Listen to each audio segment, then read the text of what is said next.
እንዳትፈሩ። ለየትኛውም ጴንጤ ነው ወንጌልን እያስጠቃ ያለው። ለየትኛውም ጴንጤ ማንም ይሁን ማን ደህንነት የተፈጸመች የባለፈው የዛሬ የምትመጣ ኃጢአት በኢየሱስ ላይ እንደተጣለች ሳትፈራ ንገረው። አትሸቅጡ። በኢየሱስ ላይ የወደቀው የባለፈው የዛሬው የሚመጣው ኃጢአት በደል መተላለፍ በሙሉ ነው።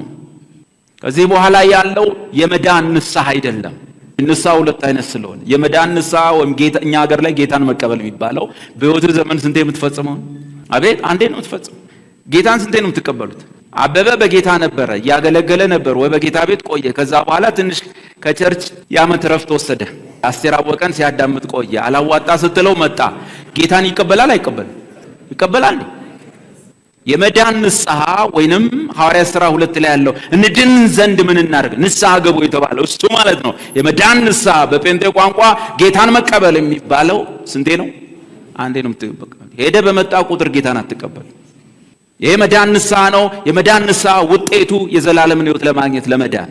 የቀረው የብረት ንስሐ ነው። ፌሎሺፕ ማደስ ነው ከቤተ ክርስቲያን ጋር በጎንዮሽ እንደገና ደግሞ ከእግዚአብሔር ካሉ በረከቶች ጥቅማ ጥቅሞች የምናገኘው ነው። እሱኛው ንስሐ ደግሞ ተሰብስቦ ማልቀስ ነው። አሜን። ማልቀስ ነው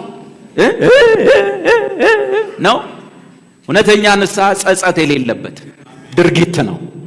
ኃጢአት ማለት ስፍራን መሳት ወይንም ሚሲንግ ማርክ ነው አይደል? ማርክን መሳት ከሆነ ንስሐ ማለት ወደ ማርክ መመለስ ማለት ነው።